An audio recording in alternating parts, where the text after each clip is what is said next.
예수를 보내시리니. 다시 한번 시작. 예수를 보내시리니. 그저께 신문에 제가 읽은 건데요. SBS 영재 별극단에서 영재로 이렇게 선발된 아이인데요. 이 아이가 2012년생입니다. 그러니까 우리 나이로 12살, 13살, 12살, 12살도 뭐 초등학교 한 5학년, 6학년 된 아이인데 이 아이가 48개월 때 1차 방식을 풀었어요. 그러니까 IQ가 204 영재라고 볼 수가 있죠. 어르신들이 우리 손자 너무 똑똑해, 정말 똑똑해, 이런 얘기를 자주 하는데 여러분 손자는 여러분보다 똑똑한 거고 진짜 이 아이는 똑똑한 아이야. IQ가 204니까요. 권고사님 어디 가서 자랑하지 마세요 이제. 자, 이 백강연, 근데 지난 8월 18일부로 올해죠. 18일부로 서울과학고등학교를 자퇴했습니다. 이 아이는 지금 초등학교 5학년이나 6학년 다녀야 되는데 그것도 과학고등학교 1학년을 다니고 있어요. 중학교를 뛰어넘어서 1년이나 4년이나 빠르게 다니는데 자퇴를 했는데, 이 아이가 왜 자퇴를 했냐? 엊그제 방학이 끝나고 학교에 가는 아침 일어나자마자 이를 닦으며 허둥지둥 수학 공식을 암기했다. 그러다가 거울 속에서 문제 푸는 자기 자신이 기계가 되어져 가는 것을 보게 된다. 내가 뭐지? 내가 기계가 아닌가? 그래서 갑자기 오랫동안 이제는 그렇게 안 살고 작곡도 좀 하고 싶고 보드게임도 좀 만들어서 하고 싶고 창의적인 활동을 하고 싶다. 그래서 아버지한테 이렇게 얘기합니다. 아빠, 저 학교 그만두고 싶어요. 그랬더니 아버지가 안아주면서, 그래, 아빠는 남들 시선 때문에 내 인생을 살지 못했지만 너는 네 인생을 살아라. 네 마음이 움직이는 대로 가거라. 그래야 남의 인생이 아닌 너의 인생을 살게 될 거야. 멋있는 아빠죠. 그렇죠? 저도 제가 아빠를 밀어보고 싶어요. 옛날에는 그렇지 않았다 할지라도. 아빠, 저 학교 자퇴하고 싶어. 야, 임마, 영재고등학교가 어떤 학교인데 너 거기서 과학자도 될 수 있고 앞으로 미래가 전망한데 학교를 그만둔다고? 이렇게 얘기할 수 있지 않습니까? 부모 입장에서. 근데 아버지는 아들의 편을 서, 그래, 그만두어라. 너 하고 싶은 대로, 남의 체면 때문에 남이 원하는 대로 살지 말고 너 마음 움직이는 대로 네 인생을 살아라. 아빠는 그렇게 남의 체면 때문에 그렇게 살지 못했지만 이제는 남의 인생이 아닌 네 인생을 살아라. 그래서 학교를 자퇴를 했습니다. 엊그제 자퇴했어요. 신문에 봤는데, 자, 네 마음이 움직이는 대로 인생이 뭘까? 얘는 어떤 인생을 살아갈까? 이제 10년 후에 얘가 뭐 매스컴에 나올지는 모르겠지만 어떻게 살아갈까? 저는 그렇게 좀 궁금해졌습니다. 어떻게 살까? 어떻게 사는 것이 잘 사는 것일까? 그렇죠? 제가 청소년 올명공원 청소년회관에서요, 청소년회관, 거기서 3일탑 쪽으로 이렇게 올라가면 정말 암자 같은 절이 하나 있어요. 근데 길가에 이렇게 지나가면 그 오후에 큰 부처상이 있습니다. 석상이 있어요. 근데 간혹 지나가는 사람들이 그 석상 앞에 딱 서갖고 절을 하면서 뭔가 간절히 기도합니다. 나는 이런 생각을 해요. 저 사람은 저 석상 앞에서 자기 삶과 인생을 설명하고 해석하고 있구나. 자기의 소원, 자기의 목적, 자기의 생각을 아마 저 석상 앞에 풀어가고 있습니다. 미래도 아마 소원이 있겠죠. 아들, 딸을 위해서, 뭐 건강을 위해서, 사업을 위해서 이렇게 자기 인생을 해석하고 그 돌부처 앞에서 해석하면서 살아갑니다. 그게 그 사람의 인생이에요. 근데 우리는요, 하나님 앞에 예수의 이름으로 기도하면서 하나님 앞에 우리의 인생을 설명하고 해석하며 살아갑니다. 아멘? 이 차이예요. 저 사람은 돌부처에게 아니면 어떤 부처에게 자기의 인생을 설명하고 해석하며 살아간다면 우리는 누구에게요? 하나님 앞에. 그렇죠? 얼마나 차이가 있습니까? 엄청난 차이가 있습니다. 이렇게 사람들은 각자 자기 인생을 설명을 합니다. 제가 지난주에 읽었던 책인데요. 성냥팔이 소년, 덴마크 안데르센이 쓴 동화죠. 1845년도 12월 달에, 그러니까 200년 정도 된 오래전입니다. 안데르센이 크리스마스를 전후해서 쓴 동화가 성냥팔이 소년. 고고사님 들어온 적 있죠? 그때는 성냥이 귀했습니다. 성냥이 귀했죠. 이 안나라는 이 소녀가 집을 나왔습니다. 엄마는 일찍 돌아가시고요. 아빠도 일찍 돌아가시고요. 작가마다 좀 다른데 번역이 좀 다른데요. 어떤 가정폭력에 시달리고 있어요. 삼촌이라는 사람이 아주 심하게 학대를 합니다. 이 아이가 성냥을 팔러 아주 눈보라가 치는 겨울날 성냥을 들고 팔러 왔습니다. 근데 많은 사람들이 관심이 없어요. 사주지를 않습니다. 이 아이가 파는 성냥보다 더 세련되고 멋진 성냥들을 이미 다 소유를 했어요. 그러다가 차를 피하다가 그만 신발 한 짝을 잃어버렸어요. 조금 후에 불량배 소년들이 달려들어 그 한쪽 나무 신발마저 빼앗아 갑니다. 밤새 성냥을 팔아봤지만 하나도 팔지를 못해요. 이제 그 추운 날 왼발로 집에 돌아가야 되는데 집에는 폭력을 행사하는 삼촌이 기다리고 있습니다. 전혀 집에 돌아갈 분위기가 아닙니다. 그래서 모퉁이에 그는 쭈그리고 앉아서 성냥을 하나씩 불을 피기 시작합니다. 물론 어떤 작가는 그 성냥에 백린이라는 그런 화학약품이 있어서 환상을 봤다는 작가도 있고요. 여튼 불을 하나 킬 때마다 환상이 보입니다. 비몽사몽한 환상이 보여요. 그래서 그 다음날 성냥은 다 떨어져 버렸고 그 다음날 지나가는 사람들이 봤을 때 이 어린 소녀는 그 모퉁이에서 얼어 죽은 채로 발견이 됩니다. 동화 같기도 하고 소설 같기도 하고 아마 여러분도 어렸을 때 다 읽어봤을 거예요. 아니 읽어보지는 않았어도 들어는 봤을 겁니다. 저는 이 동화를 어른이 되어서 다시 한번 읽어보면서 느낌이 있어요.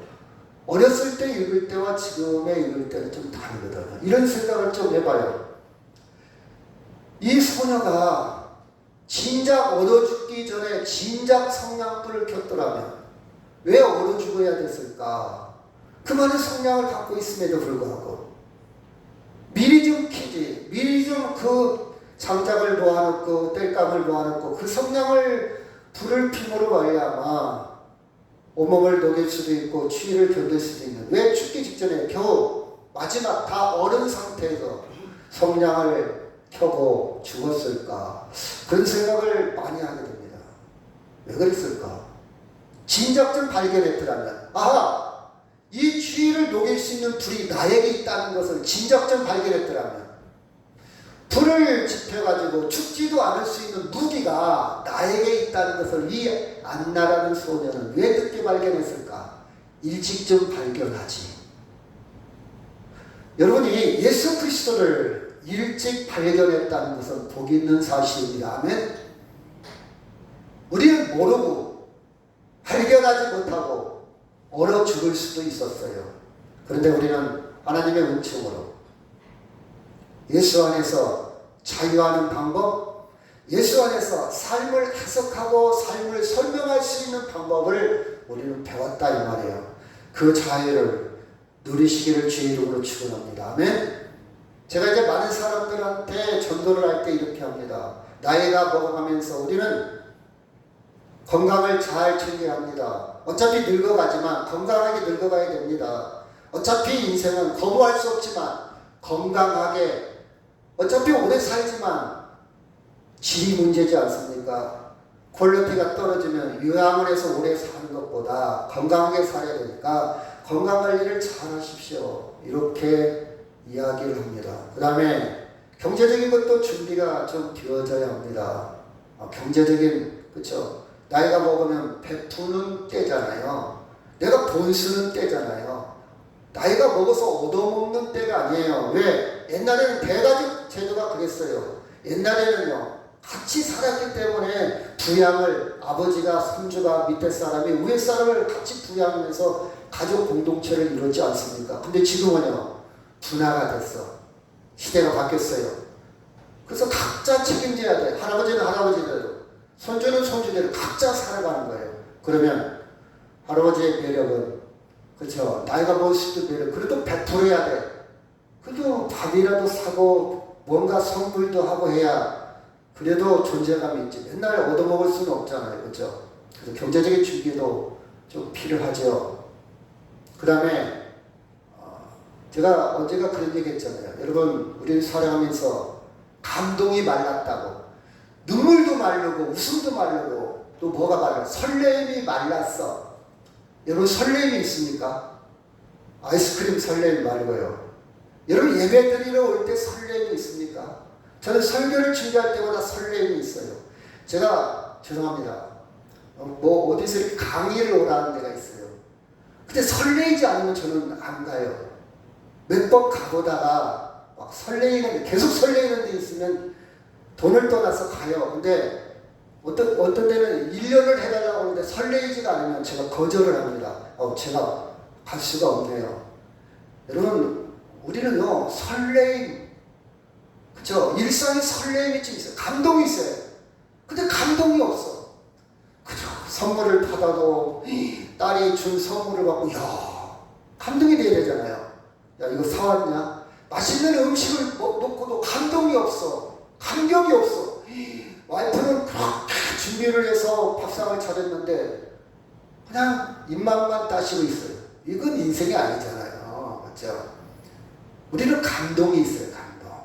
그래서 나이가 먹을수록 일거리가 좀 있어야 된다. 설렘이 있어요. 아침에 막 옷도 갈아입고 세수도 하고 샤워도 하고 로션도 바르고 뭔가 이런 게 있어야 될 거 아니에요.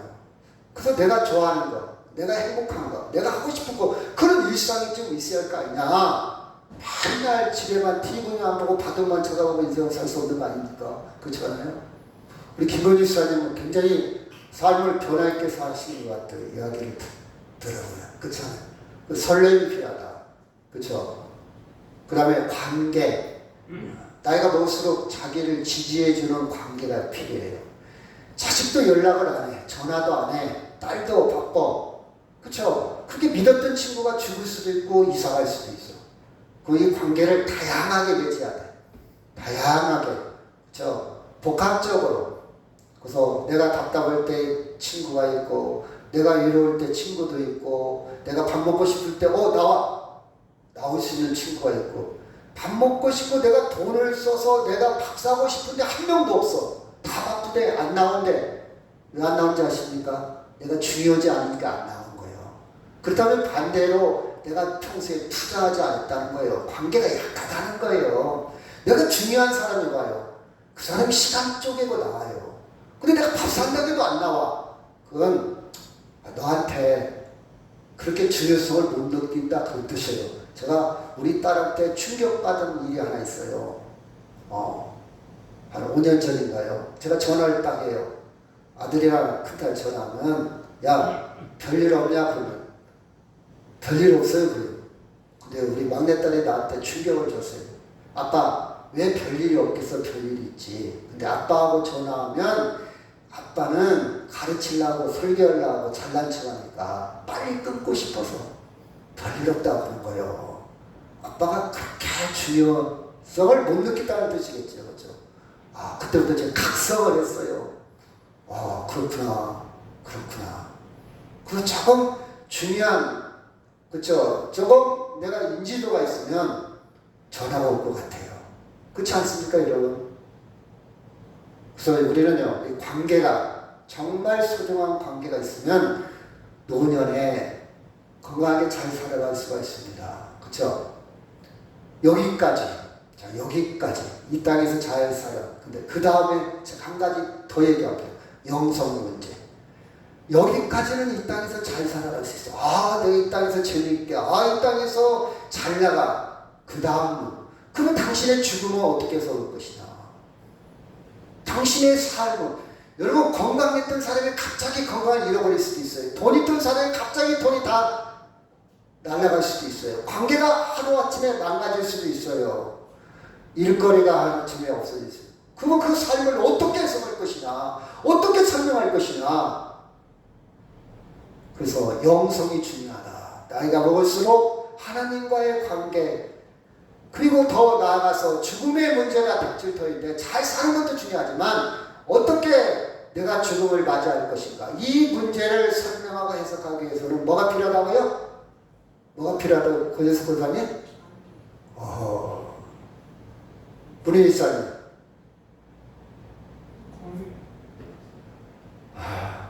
장로님.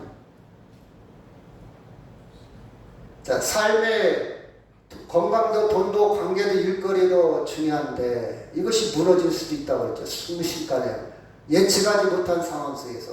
그러면 이것을 설명하기 위해서, 이것을 해석하기 위해서 근본적으로 전영승 권사님 뭐가 필요하다고요? 심지어 죽음까지도 해석해야 되는데 일거리, 돈, 건강, 관계 갖고는 해석이 안 돼요. 뭐가 필요하다고요? 영성. 그렇죠. 저쪽이 낫네. 영성이라 하죠. 영성. 이 내 앞에 네 가지는 이 땅의 것으로 그냥 잘 버무려 갈 수가 있어요. 근데 이런 죽음 문제를 돈으로 해석이 됩니까? 건강으로 해석돼요? 일거리 관계를, 이 죽음 문제, 또 건강, 돈, 일거리 관계가 무너질 때 근본적으로 해석할 수 있는 방법, 영성이에요. 영성. 영성이라는 것은 하나님의 말씀이고 하나님과의 관계고, 그렇죠? 신앙입니다. 믿음입니다. 아멘. 본질적인 거 해석할 수 있는 영성의 영성. 영성. 그렇죠? 우리 여기서 관계라는 말은 하나님과의 관계로 이렇게 생각했겠지만 제가 지금 말의 흐름상에는 우리 조영성 원사님 딱 맞췄어요. 영성입니다. 영성. 여러분, 세상의 시작과 끝을 우리는 설명할 수 있어야 돼요. 철학자들이 이 설명을 위해서 나름 엄청난 깊이와 사고, 생각, 사유 이런 것으로 책을 통해서, 그렇죠, 수천 년 동안 설명하고 있습니다. 종교도 마찬가지예요. 시작과 끝, 내 인생의 시작과 끝, 세상의 시작과 끝을 설명하기 위해서, 그렇죠, 예를 든다면 불교에서는 전생이라는 단어, 전생. 내가 전생에 무슨 죄를 졌길래 이렇게 힘든가, 이런 남편을 만난다, 이런 아내를 만난다, 이런 자식을 두었다. 전생이라는 말, 불교에서 나온 용어 생각이겠죠. 또 환생이라는 말, 환생. 내가 어떻게 살았냐에 따라서 다음 후대에 어떻게 또 태어나는가. 돈다 이 말이에요. 환생. 윤회, 돌고 돈다 이 말이에요. 그렇죠? 이렇게 설명하기도 합니다. 설명하기도 해요. 여러분, 이게 철학의 산물이에요. 그래서 불교는요, 영어로 표현할 때는 이즘의 이즘, 사상이라는 뜻이에요. 철학. 인간의 여러분, 불경 특히요, 논어 같은 경우도요, 굉장히 깊이가 있습니다. 단순히 이건 세상 것이야, 이건 볼 필요가 없어, 그 정도가 아니에요. 학문적인 깊이가 굉장히, 또 동양 철학도 깊이가 있어요. 그런데 죽음에 대해서, 영원한 생명에 대해서는 확실하게 설명을 못합니다. 그래서 많은 사람들이요, 불경을 들으면서 아니면 많이 힐링을 합니다. 도움이 돼요. 마음이 편안함을 느껴요. 그런데 죽음의 문제를 해결할 수가 없어요. 명확한 답을 제시를 못합니다. 그러면 우리는 이 세상에서 우리는 어떻게 살아가야 되나? 자, 아까 백광현군, 그래, 네 마음대로, 네가 하고 싶은 대로, 네가 원하는 대로 살아라, 그렇죠? 아버지가. 그럼 어떻게 살 것인가? 그 아이가 판단하는 것이 과연 옳은 것인가? 그렇게 사는 것이 인생인가? 우리는 거기에다 한번 쉼표를 찍어야 합니다. 우리는 어떻게 살아가야 되나? 그냥 되는 대로 살 것입니까? 남이 살아니까 똑같이 따라가고 있습니까? 이렇게 사는 것이 뭐 별거 있어 인생이? 네, 아들 딸 낳고 그냥 살다 죽는 거지 뭐. 우리도 언제 죽을 거야. 아이고 인생이 다 이런 거야. 허무하다. 제가 엊그제 새벽 예배 끝나고 차를 이렇게 오는데요. 저기 이 사거리에서 갈 데는 없는데 딱 6시 반쯤 됐는데 자동차가요. 사람을 팍 쳐갖고 제가 두 번째 목격했어요. 제가 고등학교 다닐 때 제 친구 등을 딱 때리면서 야 잘 가! 하고 걔는 자전거 타고 가고 나는 구암동 영명학교 앞에서요. 저는 버스를 기다리고 있었어요. 그런데 잘 가고 딱 가다가 저만큼 가다가 덤프 트럭에 팍 해가지고 제 눈으로 두 다리가 탁 잘려져갖고 딱 떨어져 나가는 것을 제 눈으로 봤어요. 현장에서 저만큼 가는 그것이 밤에 보여요. 밤에 캄캄한 밤에 집에 오고 있는데 우리 집 가려면 그때 전기불이 없었잖아요. 골짜기를 가는데 막 파란 피와 그 아이가 친구잖아요. 뒤따르면서 막 나를 부르는 거예요. 피를 흘리면서 그게 며칠 갔어요. 하고 그 골짜기를 삽석을 못 지나가고 팽팽 4km를 5km를 돌아서 집에 가본 적이 있습니다. 그것 보고 이번에 두 번째 본 거예요. 현장에서 자동차가 팍 붙였는데 사람 하나가 저쪽 중간 길 사거리 가운데 팍 튕겨 나갔는데 분해됐어요. 사람 모습이. 그 차는 이쪽 신호등으로 팍 부딪혀 있고요. 망가져 있고 누가 잘못했나 어떻게 과정은 전혀 몰라요. 그냥 저는 결과만 봤어요. 딱 보는데 가운데가 있으니까 사람 시체만 봤습니다. 여러분 우리는 그걸 어떻게 해석할 것인가? 어떻게 살아갈 것인가? 우리는 해석하고 설명해야 되잖아요. 그렇죠? 인생은 허무하다. 인생은 다 죽는 거지 뭐. 누구나 한 번쯤은 다 죽는 거지 뭐. 그 정도 해석으로 만족합니까? 나만 죽나? 90살 먹었으니까 호상이네. 오래 살았네. 그 사람 3일 아프다 죽었대. 이렇게 위로가 됩니까? 이렇게 해석을 하면 그게 정답입니까? 우리 좀 더 고민해야 됩니다. 고민이라는 것은 깊이 생각한다는 뜻입니다. 성경은 우리에게 가르쳐주고 있습니다. 분명하게 하나님은 세상을 선하고 아름답게 하나님의 형상이라는 말, 하나님의 속성, 그렇죠? 속성이라는 말은 좀 쉬운 말로 한다면 인간이면 일반적으로 갖고 있는 마음들, 속성이죠. 고양이의 속성이 있죠. 고양이는 땅을 막 파는 속성. 예를 들어서 닭도 땅을 막 헤치고 모래를 막 주워 먹는 속성이 있어요. 그래서 밥을 주더라도 막 헤쳐서 먹어요. 닭은. 그게 속성이라는 뜻입니다. 우리 하나님의 속성이 있어요. 좀 이따 나오지만요. 속성을 가지고 형상을 가지고 하나님은 우리를 선하게 창조했다. 그런데 인간은 타락했어요. 망가뜨렸어요. 그 선함을. 왜? 욕심 때문에. 여러분 지금 기후변화, 홍수, 가뭄, 산불 이게 다 인간의 욕심이잖아요.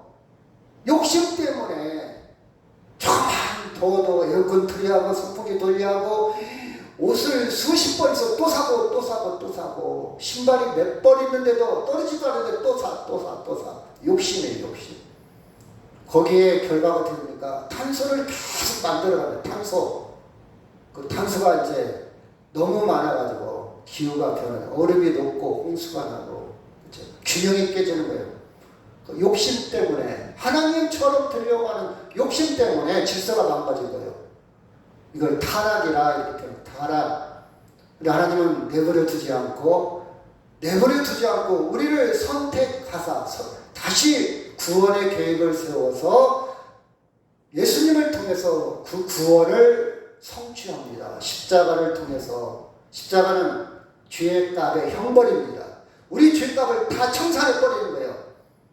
그냥 거기서 끝냈어요. 삭감해 버린 거예요. 이제 죄 없다. 저 사람이 나한테 100만 원 죄를 졌어요. 50만 원 받고 끝내는 거예요. 깨끗이 끝내는 거예요.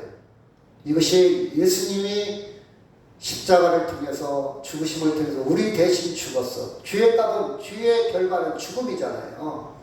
예수님이 다 해결해버렸어요. 성취했어요.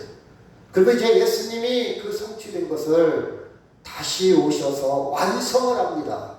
그 완성은 제가 좀 이따 설명할게요. 자, 이걸 다시 오시는 것을 재림, 2000년 전에 오신 것을 초림 이렇게 표현해요. 다시 오신다. 재림. 그렇죠? 그래서 이것을 다른 말로 그렇죠. 종말.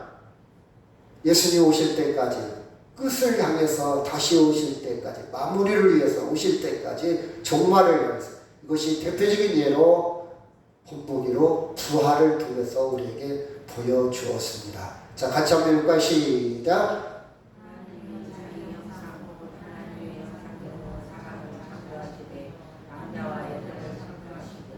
자, 28절 하나님이 시작.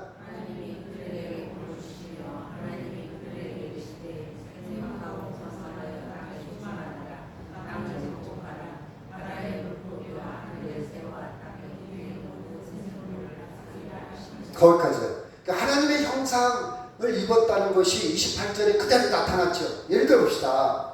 생육하라, 번성하라, 충만하라, 정복하라, 다스리라. 이게 하나님의 형상이요. 인간만이 할 수 있는 능력입니다.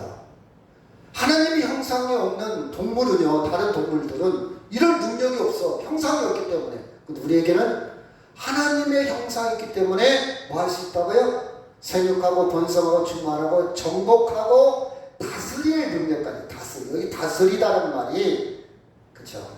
하나님의 형상을 입은 자의 축복입니다. 그래서 29절에 보면 하나님이 이르시되 내가 온 지면에 씨 맺는 모든 채소와 씨 가진 열매 맺는 모든 나무를 너희에게 주노니 너희의 먹을거리가 되리라.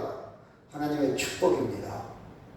하나님의 형상을 입은 인간에게 하나님은 축복, 그렇죠. 선하신 복을 허락하셨다는 사실이에요. 그래서 31절에 보면 시작. 하나님이 지으신 그 모든 것을 보시기에 심히 좋았더라. 저녁이 되고 아침이 되니 이는 여섯째 날이니라. 하나님의 창조는 심히 좋았더라. 선하게 창조된 것을 우리는 볼 수가 있습니다. 그렇죠? 그래서 창세기 2장 1절 시작. 천지와 만물이 다 이루어지니라. 이루어졌다. 이루었습니다. 하나님의 창조가 이루어졌고, 그 다음 2절 3절 시작. 하나님이 그가 하시던 일을 일곱째 날에 마치시니 그가 하시던 모든 일을 그치고 일곱째 날에 안식하시니라. 하나님이 일곱째 날을 복되게 하사 거룩하게 하셨으니 이는 하나님이 그 창조하시는 만드시던 모든 일을 마치시고 그 안에 안식하셨습니다. 거룩하게 했다 이 말이에요. 이것이 하나님의 형상을 유지하는 방법입니다. 인간만이 거룩하다는 말은 하나님의 속성이거든요. 우리는 거룩할 수가 없어요. 하나님의 속성을 가지고 우리를 똑같이 부여해 주신 겁니다. 이 말은 하나님의 형상을 입었기 때문에. 그래서 여러분이 오늘 예배하는 것은요, 하나님의 속성에 동참하는 거예요. 하나님의 속성에 들어온 거예요. 그렇죠? 하나님 편에, 하나님께 줄을 쓴 거예요. 나 하나님 편입니다. 나 하나님 가족입니다. 나 하나님 공동체입니다. 그래서 하나님은 우리를 거룩하게 했다는 말을 다른 말로 구별했다는 뜻이에요. 구별했다. 그렇죠? 구별했다. 교회 구별했다. 우리가 다른 사람과 세상 사람과 다른 게 전혀 없어요. 오히려 더 나쁠 수도 있어요. 예수 안 믿는 사람들보다. 그렇죠? 그런데 그럼에도 불구하고 나는 구별해서 야, 너 이쪽, 너 저쪽, 너 이쪽, 저쪽. 그래서 예배 안 하고 구별해서 들어오게 하는 거예요. 우리는 그걸 모르지요. 못 느끼지요. 성경은 아주 세밀하게, 아주 자세하게 하나님이 이렇게 디자인하고 계획하시고 오늘의 작품을 만드신 거예요. 그래서 여러분 오늘 예배에 들어온 것도 하나님의 디자인, 계획 속에서 이루어졌다는 사실을 생각할 때 신비스럽지 아니할 수가 없어요. 이걸 좀 보인다면 우리는 감동이 있고 설렘이 있습니다. 제가요, 나무에 대해서, 풀에 대해서 관심이 있잖아요. 그러면 이제 좀 보이잖아요. 풀도 보이고 나무도 보이고 좀 보여요. 제가 어렸을 때부터 시골에 살았기 때문에 왜 못 봤겠어요? 계속 보고 자랐지. 근데 보기엔 봤지만 안 보였어. 우리 동네 많어. 나 이거 맨날 봤어. 그 정도만 보였어. 근데 제가 그랬잖아요. 이걸 배양한 사람, 이걸 배양하고 이 꽃을 한쪽은 노란색, 한쪽은 빨간색으로 만든 사람, 이 꽃이 보여. 근데 저는 안 보여. 이쁘다. 그것만 보여. 근데 이제 나무하고 풀이 보이잖아요. 조금 보여요. 많이는 안 보이고. 그도 설레고 감동이 돼요. 마치 하나님이 나를 디자인하고 계획하고 설계하고 인도하심이 보여질 때에 예배 드리는 것이요. 설레이고 감동이 있고요. 아, 살아있습니다. 살아있어요. 여러분, 여러분의 아내나 남편을 한번 자세히 보세요. 설레이지 않을 수가 없어요. 그냥 만난 게 아니잖아요. 그쵸? 자, 창세기 3장 3절 시작. 동산 중앙에 있는 나무의 열매는 하나님 말씀에 너희는 먹지도 말고 만지지도 말고 너희가 죽을까 하노라 하셨느니라. 동산 중앙이라는 이미지는 중심을 중심 하나님 중심으로 질서를 만드는, 만지지도 말고 먹지도 말고, 이건 절대, 그렇죠, 질서를 얘기해. 질서. 빨간불이라면 절대 가지 마라. 이 질서의 질서. 근데 빨간불이 켜졌는데도 나 지금 바빠. 내가 왜 저걸 지켜야 돼? 나 가고 싶어. 그러면 문제가 크게 일어납니다. 그렇죠? 근데 질서예요, 질서. 마찬가지로 하나님은 하나님의 속성, 하나님의 형상을 입은, 또 많은 복을 주시고 선하게 창조한 우리에게도, 우리는 그렇다 해서 하나님은 아니잖아요. 그렇다고 해서 하나님은 아니잖아요. 그렇죠? 질서가 있어요. 질서. 제가 친구가 고위가 앉은 게 있어요. 그러면 개인적으로는 막 야야하지만 사람들 있을 때는 존중을 해줘요. 그렇죠? 그게 질서요. 많은 사람들이 있는데 제가 아무리 가까운 친구라고 해도 야, 너 잘한다 이렇게 하면요, 그건 예의에 맞지 않는 거예요. 둘이 있을 때는 괜찮아. 둘이 있을 때는 그게 편해. 근데 여러 사람이 있을 때는 질서를 지켜줘야 돼. 아무리 나보다 나이가 어리다 할지라도. 마찬가지로 중심에 하나님과의 질서에는 노타치 건들지 마. 그렇죠? 그런데 4절 시작. 뱀이 여자에게 이르되 너희가 결코 죽지 아니하리라. 너희가 그것을 먹는 날에는 너희 눈이 밝아져 하나님같이 되어 선악알 줄을 하나님이 아시니. 여러분, 뱀이 거짓말한 거 아니에요. 합리적인 얘기입니다. 우리 욕망을 끌어올리는 거예요. 문제는 뭐냐? 하나님같이요. 하나님같이. 거짓말한 게 아니라 하나님같이 우리를 스스로를 높이고 교만에 빠지게 하고 자기 본분을 이탈하도록 만드는 거예요. 질서를 파괴하는 거예요. 질서를. 야, 아버지가 잘못하면 아버지한테 욕해도 괜찮아.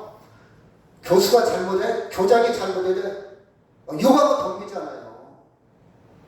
그쵸? 그래서 지금 젊은 아이들은요, 지 아버지한테 막 욕하고 덤비고, 지 어머니한테도 끄댕이를 잡고, 끄댕이? 엊그제 며느리가 막 시어머니 끄댕이를 잡다 내팽겨친 것이 뉴스에 나왔더라고요. 잘못했다 이거요. 여러분, 선이 있습니다. 넘어서는 안 될 선이 있어요. 화가 나면 논리적으로 예의를 갖춰서 어필을 해야 돼요. 자기 의견을 분명히 의사를 얘기를 해야 되지만 선을 넘으면 안 돼. 선을 넘으면 다 망가져. 내가 아무리 화나도 사람을 죽이면 안 돼. 선을 넘는 거예요. 아무리 화내도 폭력을 해보면 안 되잖아요. 그렇죠? 질서가 있어, 질서. 그렇죠? 근데 질서를 파괴시킨 거예요. 하나님의 위치를 하나님처럼, 그렇죠? 하나님과 같이, 그렇죠? 이게 마귀의 작전입니다. 마귀. 우리는 여기서 컨트롤할 능력, 조절할 능력이 있어야 돼. 아니야, 여기까지야. 이거 넘으면 안 돼. 이걸 넘으면 다시 돌아올 수 없는 강을 넘는 거야. 그렇죠? 자, 6절 시작.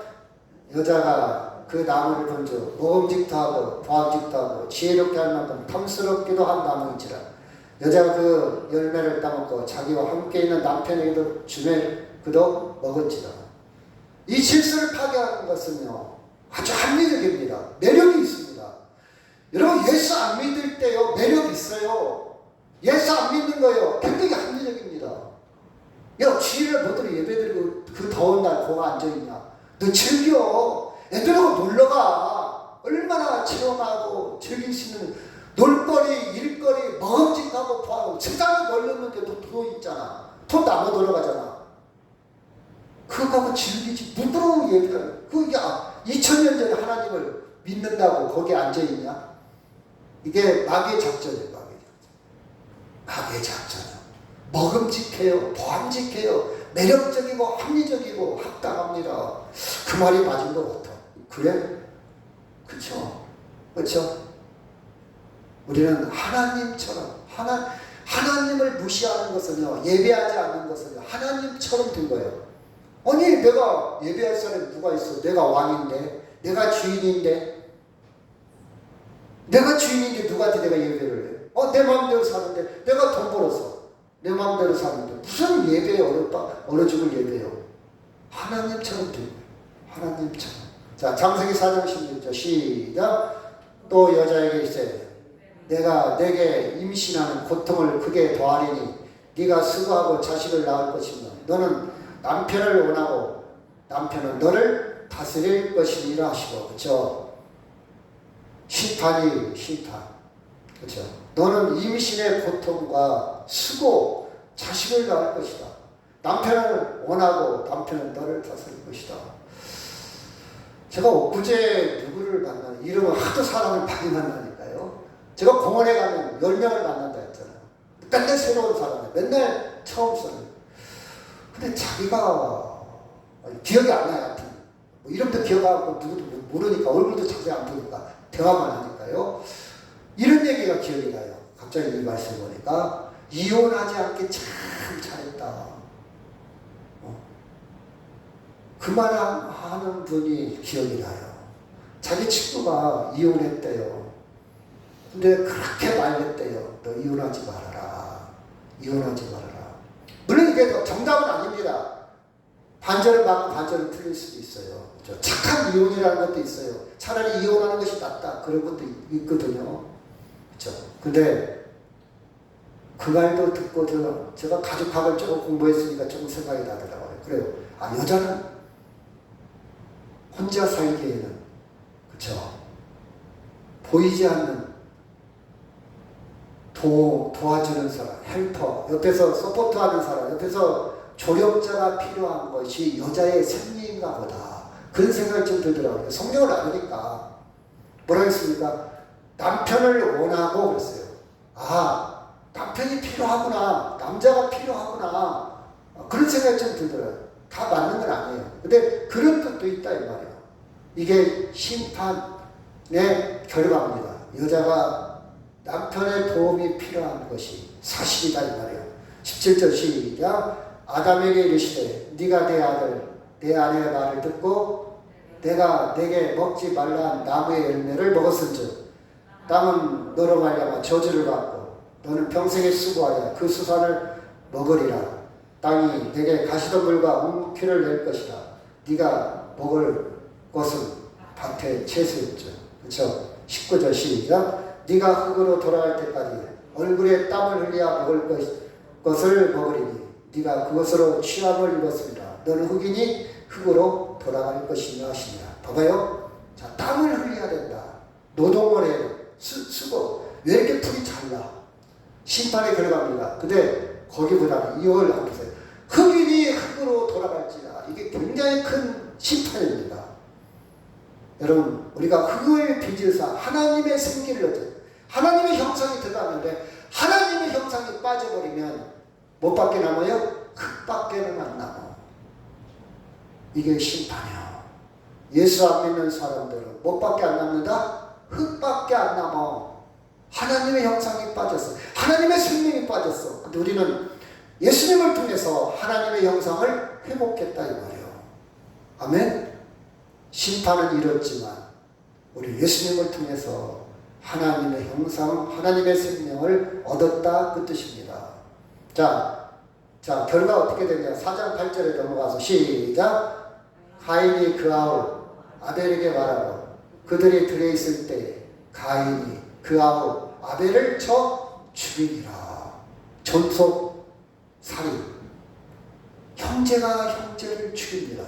하나님과의 질서가 파괴되더니 인간은 하나님처럼 교만해지더니 결국 인간은 결과가 어떻게 됩니까? 살인이 와요.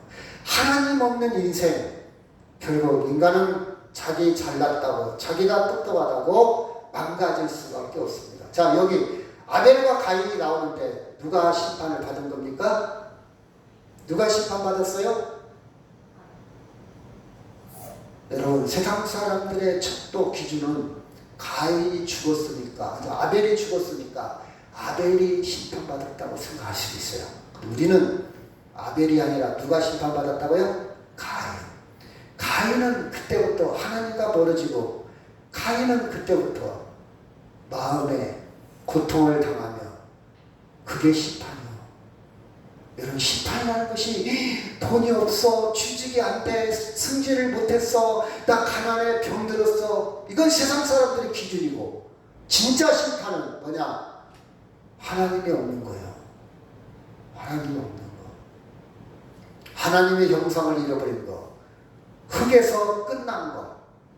이게 심판인 걸 볼 수가 있어요. 자, 그래서 어떻게 되어져 가냐? 6장에 넘어가면 시작. 사람이 땅에 번사가기 시작할 때 그들에게서 딸들이 나니 2절 시작. 하나님의 아들들이 사람의 딸들의 아름다움을 보고 자기들이 좋아하는 모든 여자를 아내로 삼은지라. 3절 시작.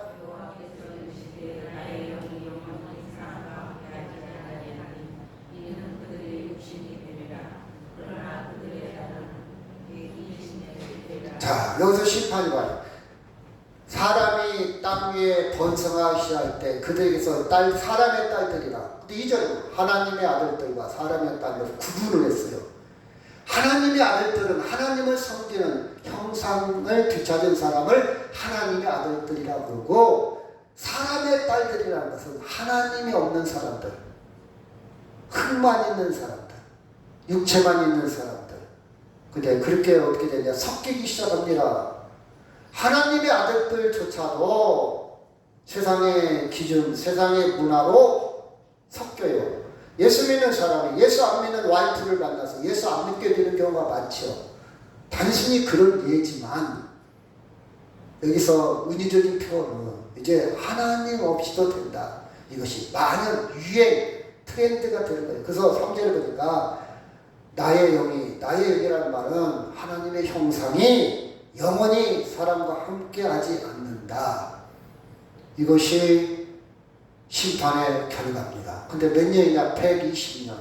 아니, 120년. 이게 무슨 뜻입니까? 120년도 심판이에요. 목사님 120년 오래 사는 건 장수 아닙니까? 하나님 없이 오래 사는 건 심판이다. 아멘? 여러분이 눈을 좀 떠야 돼요. 오래 사는 것이 중요한 게 아니라 하나님 없이 오래 사는 것은 수고와 슬픔과 고생과 절망뿐입니다. 그래서 예수 안 믿는 사람들 그런 얘기하죠. 나 빨리 죽고 싶어. 왜 이렇게 안 죽나 몰라. 그런 사람 있죠. 빨리 죽고 싶은데 나 오래 살고 싶지 않아. 그런 사람 많아요. 내가 이걸 저걸 당하느니 차라리 죽는 게 낫어. 소망이 없는 사람들은 그런 얘기 많이 하고 있지 않습니까? 그렇잖아요. 그렇죠. 자, 창세기 6장 8절 시작. 자, 그런 와중에 하나님은 은혜를 멈추지 않았다. 아멘. 우리 이런 구절을 찾을 줄 알고 봄을 찾기요. 인간은 그렇게 흐름이 타락의 길을 걸어가고 있지만, 그러나 하나님의 은혜는 노아가 똑똑한 게 아니고 노아가 잘한 하나님의 은혜예요. 은혜라는 말은요, 일방적이요. 주는 자 일방적이요. 하나님의 은혜는 있구나. 바알에게 순종하지 아세라 목상을 섬기지 않는 7,700명이 있구나. 7,000명이 있구나. 발세에도 의인은 있어요. 어떤 상황 속에서도 하나님의 은혜를 입는 사람이 있다. 아멘? 우리는 이 은혜를 놓치면 안 돼. 그렇죠? 자, 그래서 하나님은 출애굽 19장 5절부터 시작. 너희가 내 말을 잘 듣고 내 언약을 지키면 너희는 모든 민족 중에서 내 소유가 되겠고 6절. 너희가 내게 대하여 제사장 나라가 되며 거룩한 백성이 되리라. 여러분 봐봐요. 자, 모든 세계 중에 샘플로 딱 찍었어. 이스라엘 백성을. 샘플로 딱 찍었어. 그래서 이 샘플을 성공하면, 잘 되면 이 샘플을 근거로 해서, 이 모델을 근거로 해서 활성화하려고. 자, 모든 세계 사람 중에 이스라엘 백성을 딱 샘플을 찍은 거예요. 이스라엘 백성들이 잘나고 똑똑한 게 아니야. 그 중에 딱 이스라엘 백성을 대표자로, 샘플로.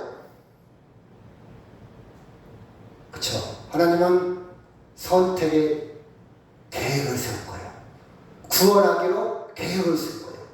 다른 심판에 그들을 그냥 내버려 두지 않고 계획을 세워서, 자, 이 계획을 세운 것은 시편 기자는 보였어. 어떤 사람은 안 보였는데. 같이 볼까요? 시작.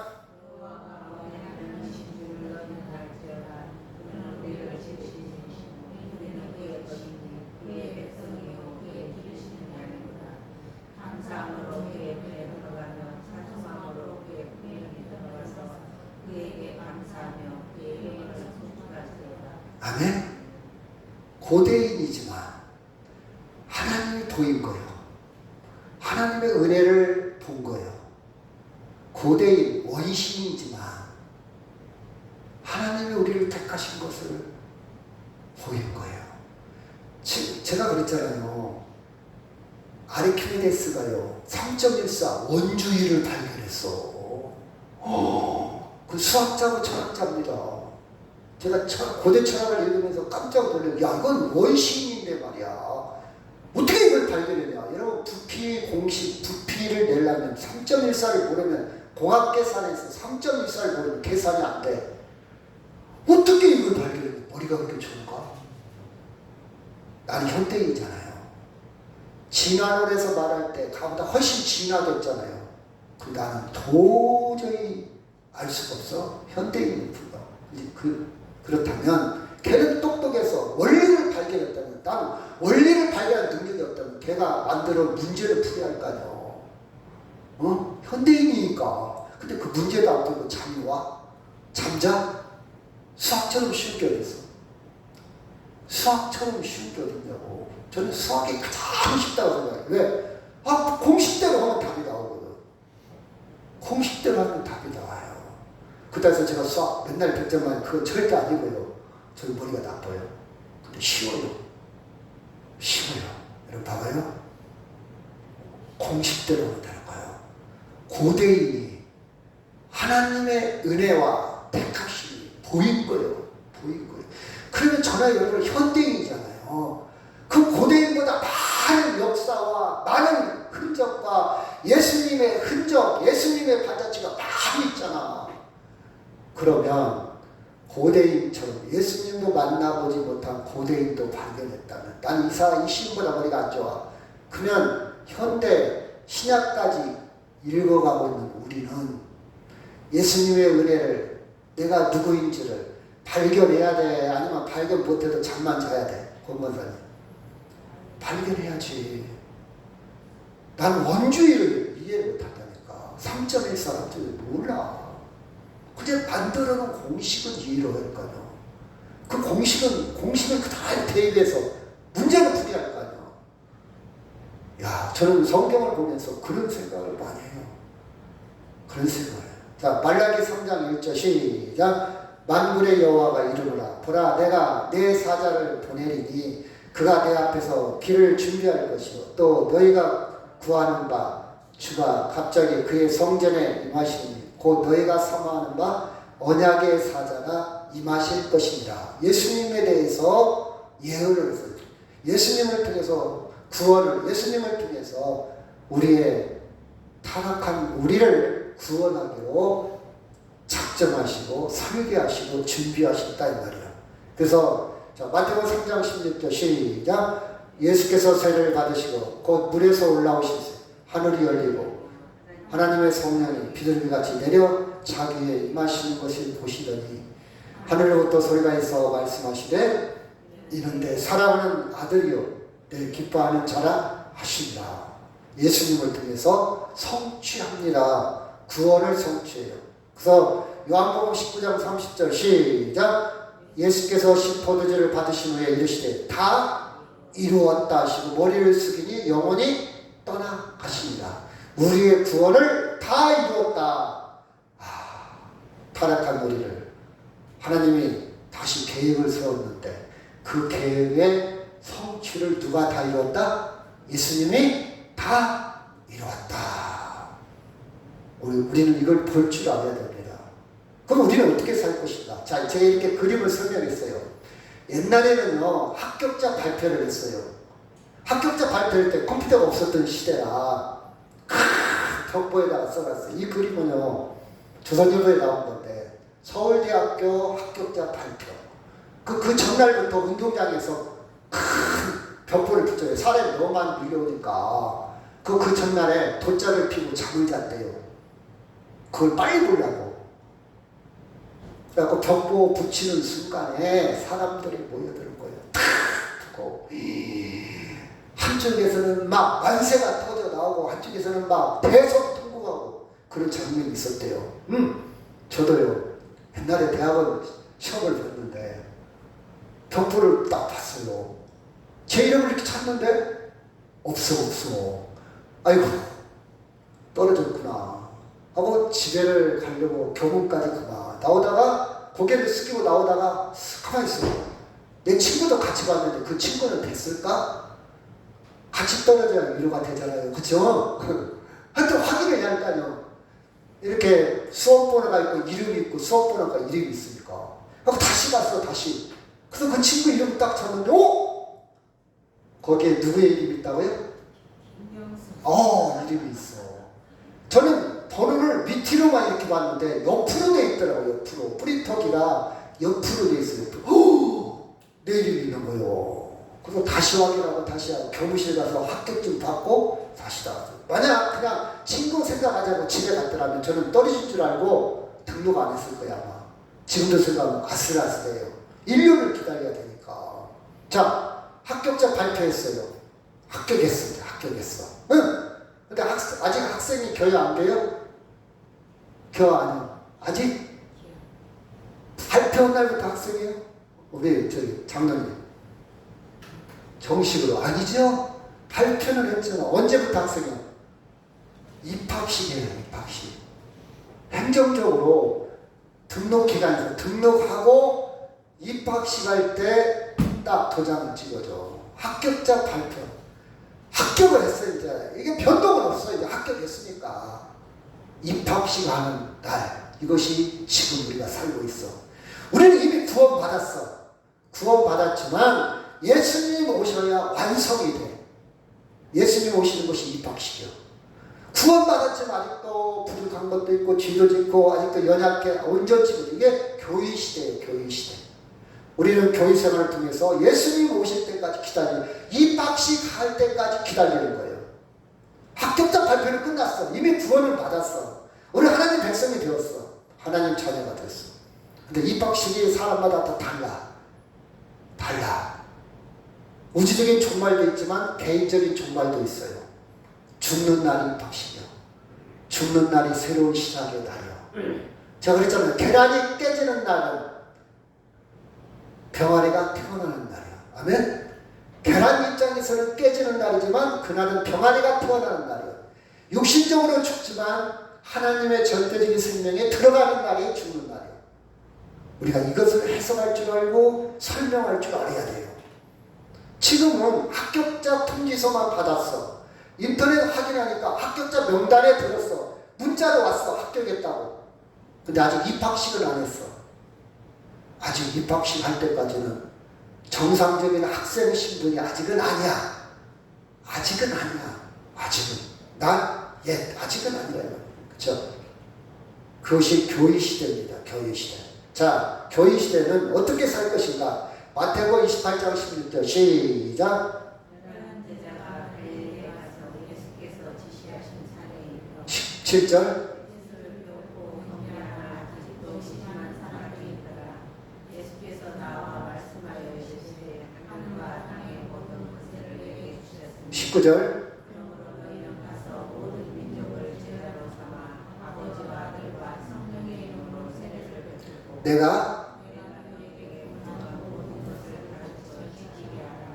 볼지어다 내가 세상 끝날까지 너희와 항상 함께 있으리라 하시니라. 아멘. 예수님이 마지막 부활 승천하시기 직전에 우리에게 당부하신 말씀입니다. 부활하시고 내가 너희를 가서 기다리고 있노라. 그렇죠? 너희를 다시 올 때까지 너희는, 그렇죠? 너희는 19절 가서 모든 민족을 제자 삼아 전도하라, 선교하라 말이야. 아버지와 아들과 성령의 이름으로 세례를 베풀고 내가 너에게 분부한 모든 것을 가르쳐 지키게 하라. 그 말씀으로 기다려라. 세상 끝날 때까지 너희와 항상 함께 있으리라. 그렇죠? 우리는 지금 그 시대에 살고 교회 시대에 살고 있어. 예수님을 다시 만날 때까지, 그렇죠? 우리는 전도하고 예배하고 경배하고. 근데 이 말씀 중에 한 가지 눈여겨보아야 됩니다. 그렇게 예수님이 부활하고 부탁했어도 뭐하는 사람이 있다? 의심하는 자가 있더라. 믿음이 없는 자가 있더라. 여러분 여기에 속하면 안 돼요.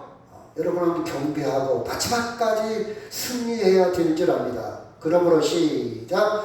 그러므로 형제들아 주께서 강림하시기까지 길이 참으라.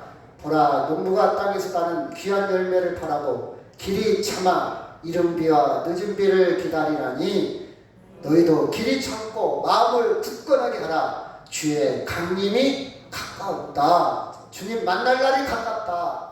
개인적으로 죽음이 가깝다. 개인적으로 종말이 가깝다. 생각을 심어놓고 기다려야 돼. 안 나. 이게 도라지도 잘 안 나. 계속 기다려야 돼. 에이구 안 죽었는가 보다. 갈아엎으면 큰일 나. 기다려야 돼. 그렇죠? 기다려야 돼. 그렇죠? 자, 계시록 이것들을 시작. 이것들을 증언하실 때가 이르시되 내가 진실로 속히 오리라 하시거늘 아멘. 주 예수여 오시옵소서. 주 예수여 내가 모든 자에게 있을지어다. 아멘. 어떻게 오신다고요? 속히 온다 했어. 저는 이 말씀이 이렇게 해석이 돼요. 야, 세월이 참 빠르다. 속히 온다 안 온다? 온다. 속히 와요.